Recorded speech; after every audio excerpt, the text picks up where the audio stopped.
What's going on, y'all? I'm back with another video. I know it's been a while, but I wanted to kind of do this one, because of a conversation that I had the other day. But make sure that you subscribe, like, and share this, and then also hit the notification bell so that you get updated when I release a new video.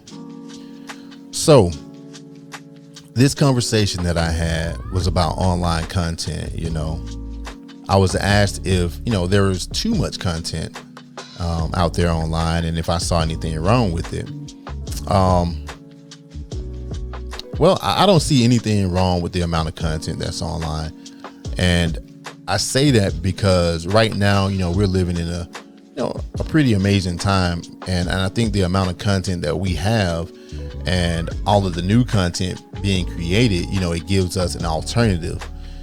Think back to before all of this, when your options were limited. You had television, radio, and the newspaper, and that was pretty much about it.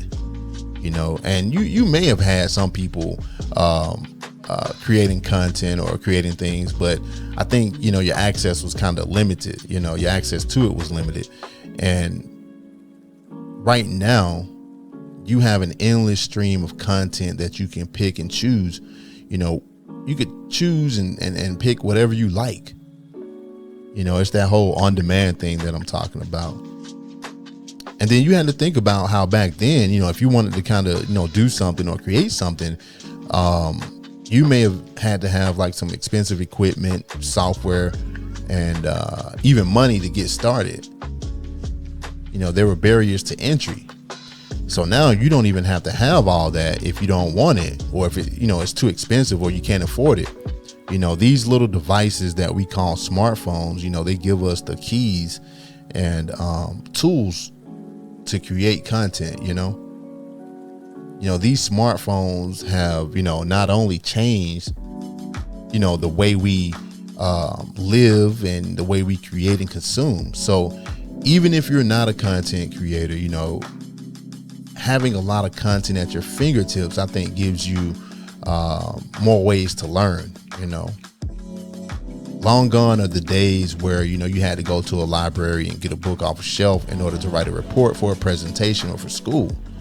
You know what I mean? So, and this is something I was thinking about too, like who remembers encyclopedias, or a better question, who still has encyclopedias? I was telling my kids about it back like a few weeks ago about, how we had to kind of go to school and or go to the library and get books off of shelves to do reports and everything like that, And I was telling my oldest daughter about how she has everything that she needs. It's all right there.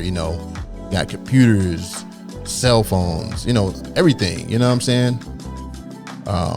So I guess I'm getting old. I don't know, but anyway, I think people now have become somewhat of content creators themselves without really trying. And, we have the ability to essentially become our own reporters. You don't have to wait for the news or TV, on the radio or the newspaper. You don't have to wait for those things. And I think people now are reporting live, from the communities that they live in. We saw that from what's her name, Darnella Frazier, who recorded George Floyd's death. You're getting the information directly from the source, because a lot of times we know that the mainstream media, they can get things wrong, or they'll have people reporting on things where they're not even a part of the community.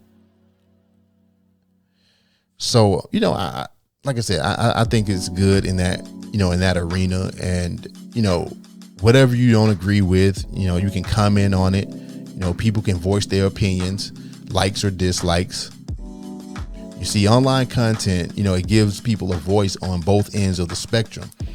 People are even having, debates online about a lot of different things, and I think that's good, Now, on the flip side of that, understand that, it also can be used as a tool, to often, promote propaganda and misinformation.